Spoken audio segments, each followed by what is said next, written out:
چې کم سړی په بلیک باندې په دې بازار کې سرکاري وړه خرڅي نو حکومت تی بالکل لاغوي موږ ته اجازه ته او موږ به داو سره تعاون هم کوو بالکل داو خلاف کاروایی وکړي. سرکاري آټا چې کوم راځي کوم سرکاري وړه چې راځي دا د دې قیمت چې دی 1295 روپۍ دی ٹھیک ده جی دا چې کوم دی په 1320 روپۍ خرڅېږي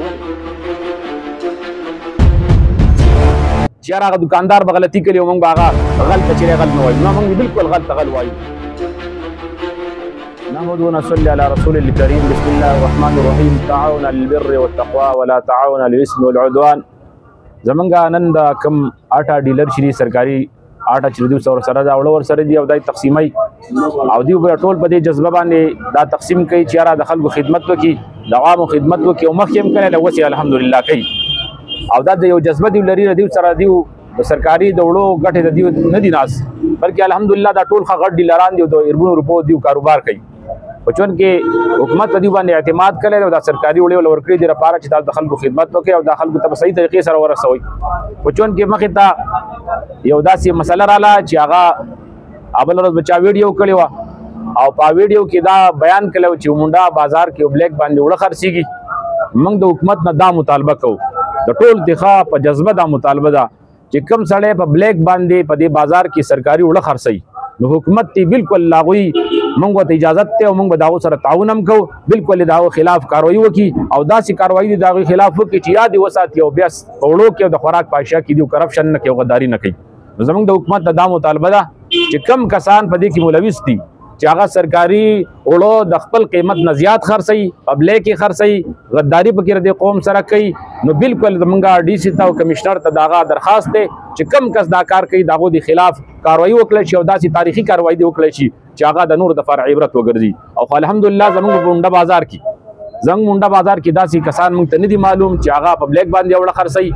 او یا زیات خرڅي. الحمدلله دلته چې کوم دکانداران سره دي دا خد دیندار دي او ټول الحمدلله خباشره خلق دي عزتمن خلق دي. ها کو یو سړی بدنامه کوي او د بدنامي په بنیاد باندې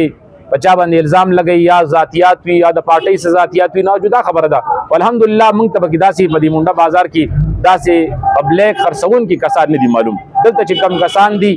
دا ټول ډیلران دي او غټ ډیلران دي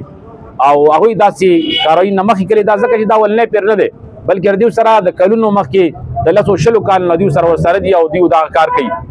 او دای خال الحمدلله د اوسه پورې خپې ایمانداري دا کار کوي او نور په ایمانداري کوي. حکم کسان چې هغه کلی دي نو حکومت ته زموږ یو بیا د درخواست دی چې بالکل لاغي خلاف ته کاروایی وکړي شي او خو مضبوطه کاروایی دا خلاف وکړي شي چې دا کم ګندګي رچ دا صفا شي. موږ د یو دکاندار سر هم نه انځو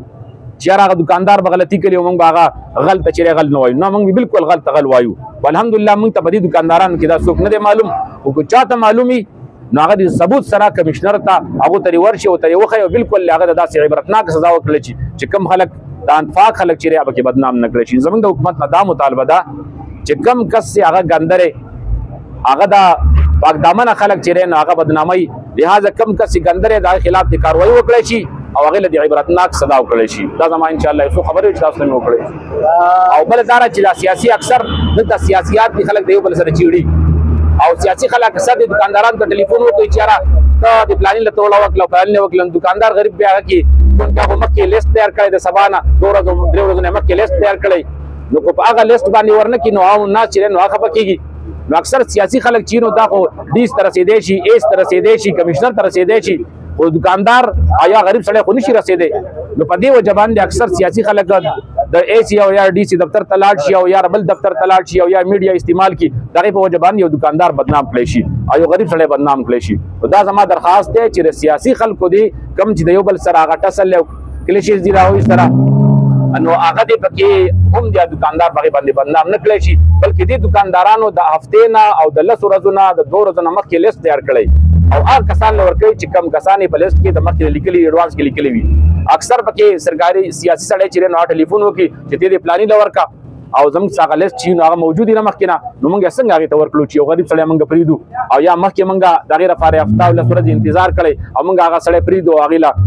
یو سړی په سیاسي سړی په خپل باندې سو کو هغه ته ورکو نو اکثر د سیاسي خلکو نه هم دا چې نو هغه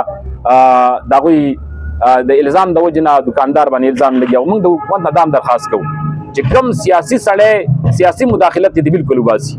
سیاسي مداخلت د دین وستل پکار دي دا د وړو کار دی دا د وړو ډیلر لور کول پکار دي دا سیاسي خلکو چیرې دا کار نه دی ځکه هغه خپل سیاست چمکاوي او دکانداران داسې خلک دي چې دوی همیشه لپاره تجار دي تاجران خلک دي دوی د خلکو خدمت کوي خدمت یې کړی هم دی او کوي هم زما دا چن خبرې وي دا یو دا راته ووایه چې کوم دکانداران دي هغه اکثر داسې ویل کېږي په مونډه بازار کې خاص کر چې دوی چې کوم خلک ته سودا کوي هغه له دا وړو ورکوي اولنۍ خبره دویمه خبره دا چې کوم سرکاري اټه چې کوم راځي کوم سرکاري وړو چې راځي دا د دې قیمت چې دی 1295 روپۍ دی ټیک ده جی دا چې کوم دی په 1320 روپۍ خرڅېږي ولې او کوم کسان لکه حکومت د هغې لپاره کوم ریټ چې مقرر کړی او د هغې نه څوک زیات خرڅوي نو بالکل موږ حکومت ته دا مطالبه ده چې د هغو خلاف د کاروایي وکړی شي خو دا چې موږ د حکومت دا هم مطالبه کوو یو ستاسو ذهن کې دا خبره هم راولمه چې د پټرول چې نرخ زیات شوی دی او د هر شي نرخ زیات شوی دا موږ ته په 1300 جی پرېوځي اوس په 1300 پرېوځي ځکه چې تالاش او تیر هغه ځای راوړي نو مخکې به کارایي نه او د هغې نه چللی چې هغه ځای نه په دغې پرېوځي په دغې موږ ورکوو خو چون کې موږ ته حکومت ویلي چې ورکوئ ها یو چې تاسو دا خبره وکړه چې په 1320 باندې نو هغې دا صورت درته دغه وایم د هغې صورت داسې دی چې مثلا دا خو د مونډه او بازار کې دا ریټ دی خو که اوس یو سړی چې نه ټاکورو سر ته وړي نو ټاکورو په سر کې خو موږ یو سړي هلته نشو ورکولی نو موږ خامخا هغه کلیواله په خپله راغونډ شوي دي او ځان له له ګاړی کلی دی او په خپل تر باندې هلته رسولي دي نو که په 1320 هغو ته پرېوتي دی که په 10 ته پرېوتي دی او ځان له پیسې راغونډي کړي او خپل کلي ته ورسېږي اکثر دا صورت چې نو خلک په دې باندې واجي دا دکاندار په دې باندې خرڅوي